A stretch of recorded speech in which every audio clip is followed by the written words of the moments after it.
Hello friends, welcome back to my channel.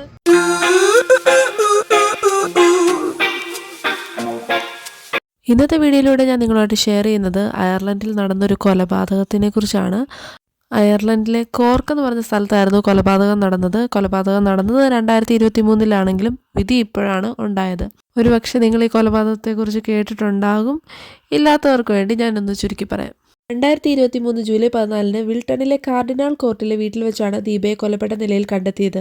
കർണാടകയിലെ ബംഗളൂരുവിൽ സ്ഥിരതാമസക്കാരായിരുന്ന തൃശൂർ സ്വദേശികളുടെ മകളായിരുന്നു ദീപ. തമിഴ്നാട്ടിലെ കോയമ്പത്തൂരിൽ താമസമായിരുന്ന മലയാളിയാണ് റെജിൻ രാജൻ. പ്രതിയായ റെജിൻ രാജൻ ചോദ്യം ചെയ്യലിലും കോർക്ക് ജില്ലാ കോടതിയിൽ നടന്ന പ്രത്യേക സിറ്റിംഗിലും ആദ്യം കൊലപാതകക്കുറ്റം സമ്മതിച്ചിരുന്നില്ല.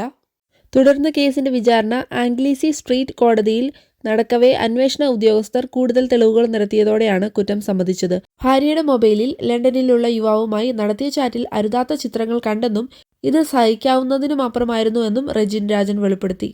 അടുപ്പത്തെക്കുറിച്ച് അറിയുന്നതിന് മുൻപ് ദീപ തന്നെ ഒഴിവാക്കാൻ ശ്രമിക്കുന്നതായി തോന്നിയിരുന്നുവെന്നും വിവാഹമോചനത്തിനായി ദീപ മുൻകൈ എടുത്തുവെന്നും റെജിൻ പറഞ്ഞു.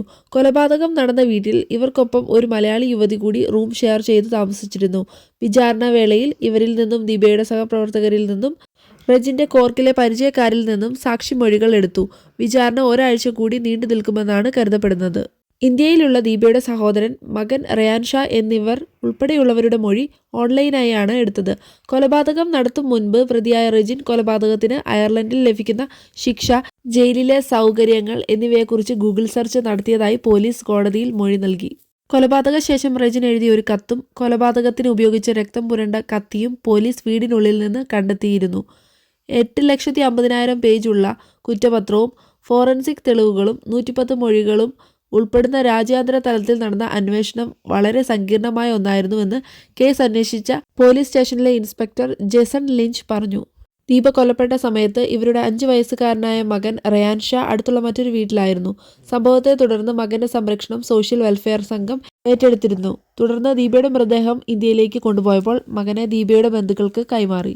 കോർക്കിലെ എയർപോർട്ട് ബിസിനസ് പാർക്കിൽ പ്രവർത്തിക്കുന്ന alter Domus fund service limited എന്ന രാജ്യാന്തര കമ്പനിയിൽ സീനിയർ മാനേജറായി ജോലി ചെയ്യുകയായിരുന്നു ദീപ.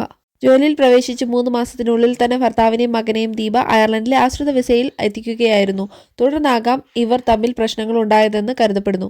അയർലൻഡിൽ എത്തും മുൻപ് ലണ്ടനിൽ ഭാര്യ ജോലി ചെയ്തിരുന്നുവെന്നും അവിടെയുള്ള ഒരാളുമായി ദീപ അടുപ്പത്തിലായിരുന്നുവെന്നും അവർ തമ്മിലുള്ള ഫോൺ ചാറ്റ് കണ്ടെത്തിയത് ഭാര്യയെ കൊലപ്പെടുത്താൻ കാരണമായെന്നും റെജിൻ. എന്തായാലും ഒരാഴ്ചക്കകത്ത് ഈ കേസിൻ്റെ വിധി വരുമെന്ന് നമുക്ക് പ്രതീക്ഷിക്കാം. ഈ കേസിനെ കുറിച്ച് 1 വർഷം മുൻപ് റിപ്പോർട്ട് ചെയ്ത ഒരു ന്യൂസ് ചാനലിൻ്റെ ലിങ്കും ഞാൻ ഡിസ്ക്രിപ്ഷനിൽ കൊടുത്തേക്കാം. അപ്പോൾ അത്രയേ ഉള്ളൂ ഇന്നത്തെ വീഡിയോ. Thanks for watching.